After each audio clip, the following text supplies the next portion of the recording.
अस्सलाम वालेकुम। मोहम्मद कदीर अरफानी ऑटो लाहौर से। ये डॉक्टर साहब मेरे पास गुजरात से हाईजेट डब्बा लेके आए हैं। ये रूटीन वाइज कह रहे थे आपसे एक बार ट्यूनिंग करवानी है। इस गाड़ी के अंदर कोई फॉल्ट नहीं वो बता रहा है, लेकिन कह रहे हैं थोड़ा पिकअप फ़र्क है, थोड़ा पिकअप बढ़ जाए तो ट्यूनिंग कराने के लिए इंशाल्लाह अल्लाह सुब्हाना ताला की मेहरबानी से इस गाड़ी की ट्यूनिंग करते हैं। थ्रॉटल वगैरह सब कुछ खोल, इस गाड़ी के प्लग भी चेक करते हैं, गेज भी देखते हैं।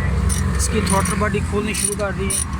इंशाल्लाह थोड़ी देर तक बाहर निकालेंगे, इसके प्लग भी चेक करते हैं, सारी सूरत हाल देखते हैं इंशाल्लाह अल्लाह सुब्हाना ताला की। ये देखें कितनी ज़्यादा मिट्टी है, फुल बंद है, टोटल बंद है, काफ़ी बुरा हाल है इसके अंदर ना। अच्छे किया है डॉक्टर साहब ले आए कि सर्विस कर देते हैं, सफाई करते हैं सारी, इसकी प्लग भी खोल देंगे।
काफ़ी ब्लैक हो गए हैं, ब्लैक वैसे नए डलने वाले हैं ना, ब्लैक भी नहीं बने।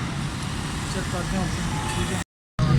ये मुकम्मल है, इसकी सफाई कर दी, काफ़ी अंदर लूज थी, बहुत ज़्यादा गंदी थी। अब इसकी फ़िटिंग और मुकम्मल करने के बाद इंशाल्लाह गाड़ी स्टार्ट कर दें और मुकम्मल हो। प्लगों की फ़िटिंग कर रहे हैं। मुन्ना चिश्ती मजा